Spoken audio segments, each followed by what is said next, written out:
Now we're starting to get into some guys that we might want to talk about here. Justin Danforth, 2 years, $1.8 million per year. This is a guy that was actually on the Sabres ECHL affiliate team back, I don't know, a handful of years, between 5 and 10 years ago. He was playing for the Cincinnati Cyclones when they were part of the Sabres organization. Any thoughts on the signing of Justin Danforth? Yo, he's a player that I've been, watching for, probably about 9 years or so now, because I found his career arc so interesting. Like you said, he signed an AHL deal with Rochester. So that means like he's not able to be called up to the NHL. He's like in between AHL and ECHL. Yeah, spent most of that time with the Cincinnati Cyclones. Then he made the move over to Europe. He was one of the best players in Liga, the Finnish league. Had like a crazy offensive season there. Went to the KHL, had great offensive seasons there. And then, he got that NHL contract when he moved back to North America. So pretty crazy career arc for a guy like that to have success in a top league in Europe like that. And then, get that NHL contract. And he's someone where Columbus fans love him. So, I'll take their word for that. I think he's a, good guy to have in the bottom of the lineup. He won't get you killed in his minutes at 5-on-5 like Sam Lafferty did. So, I'll take it. It's cool. It's a cool story too. Like for a guy, to start off with like the Amherst and Cyclones, not even on an NHL deal, and then he carves out pretty decently long NHL career. I think it's cool from that perspective because this was a guy who was at, Sabres development camps way back. Like he was back there when like Alex Nylander was at those camps. So it's cool to see it kind of come full circle and him, get a decent contract with the Sabres. Yeah, and it's kind of reminds me of Colin Blackwell as well. Yeah, Minors, and finally cracks the NHL and doesn't look back, maybe later in his career, but still a really good thing to see for him. We'll see how he works on the Sabres. I think the big thing that at least the team's excited about is his aggressiveness on the forecheck and playing that rough and nasty to play against kind of role. Again, if you're sacrificing a bunch of skill for that, we'll see how that actually works out. But like you said, interesting career arc. Interested to see how it works out for him. I think also someone that is able to kind of, like you said, with his career arc and the different places he's gone and how he's had to fight tooth and nail. One, I'm sure he's going to be a good practice guy because he's like, look, he's one of those, like, my job can be taken from me at any point. And he's a veteran and he can teach these guys, like, look, I understand some of you might have been handed, $3.5 million per year contracts for guys that don't produce. I have no idea who I'm talking about. But yeah, I mean, it's definitely a benefit for someone that of that age and that has kind of had the up and down journey to have someone like that in your locker room.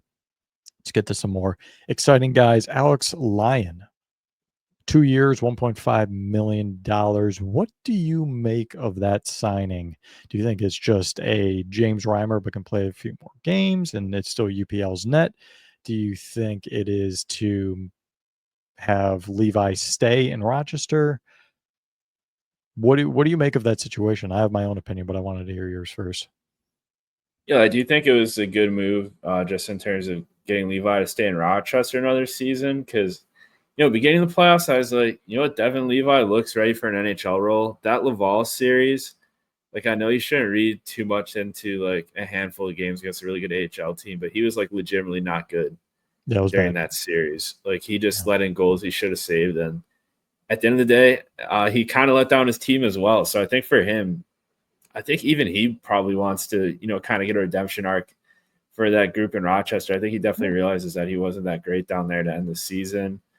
And he's a competitor too. So it'll be interesting to see how he comes out the gates in training camp this year. So I think it's a good deal from that regard because, it gets Levi down there. And Alex Lyon himself, he isn't terrible backup goalie. Like, he probably profiles slightly better than James Reimer did, and James Reimer was really solid for the Sabres last season, and Lyon's like 3 or 4 years younger as well. So I do think it's just a solid signing. They barely had to pay him that much either. Like, he signed below market value, and I think he did the Sabres a favor with that too. I think he thinks back to that game where he was in net for the Panthers in 2023 in that must-win Ugh. game for the Sabres, and he absolutely stood on his head.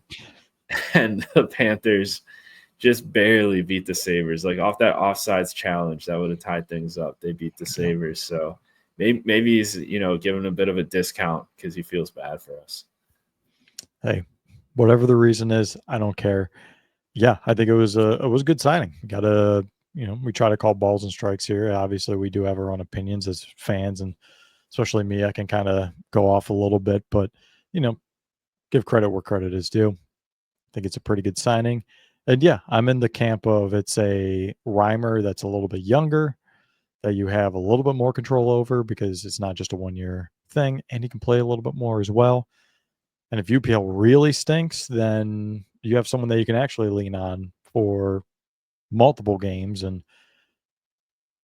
I don't really see a downside of it to let Levi cook a little bit more too. I know he needs to get re-signed, but Sabres have team control, which look, I this offseason doesn't necessarily mean that the player's Yeah. sticking around.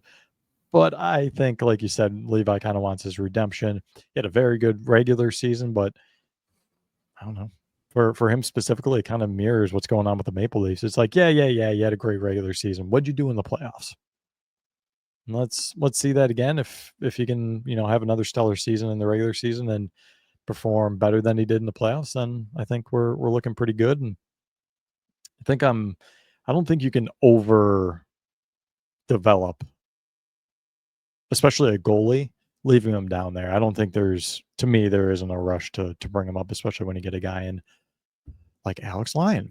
Last free agent to discuss as of right now that has been re-signed is Ryan McLeod. He signed for 4 years at $5 million per season.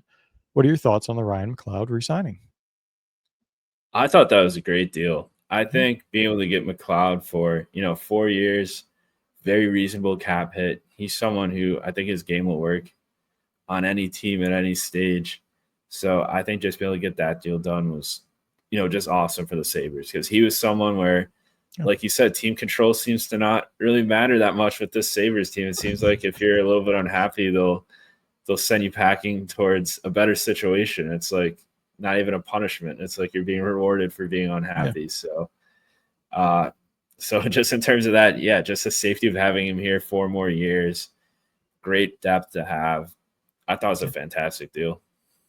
I think for the concern that I have at center depth, I definitely don't have it for the third line center because McLeod fills that. And I thought Team Friendly was going to be 5 years at $5.5 million. I thought he might sign for 6. I even thought, who knows, maybe they really go crazy and give him 6.5 over 5 years, maybe 6 years, something like that. But 4 years, $5 million. I think it's a good deal. I think he's earned that, especially Yeah. with, saying, hey, I think I can repeat what I did last season. And yeah, I mean, want players that want to be here. I think it's a good deal for not only the Sabres, but McLeod as well. Gives him that security. And, you know, maybe some other teams, maybe some better teams, playoff teams wouldn't be paying him as much. So, hey, good for McLeod. I think that pretty much wraps up on the free agents that have been signed as of now. Again, we are recording Wednesday night, so we'll see who else comes down the pike.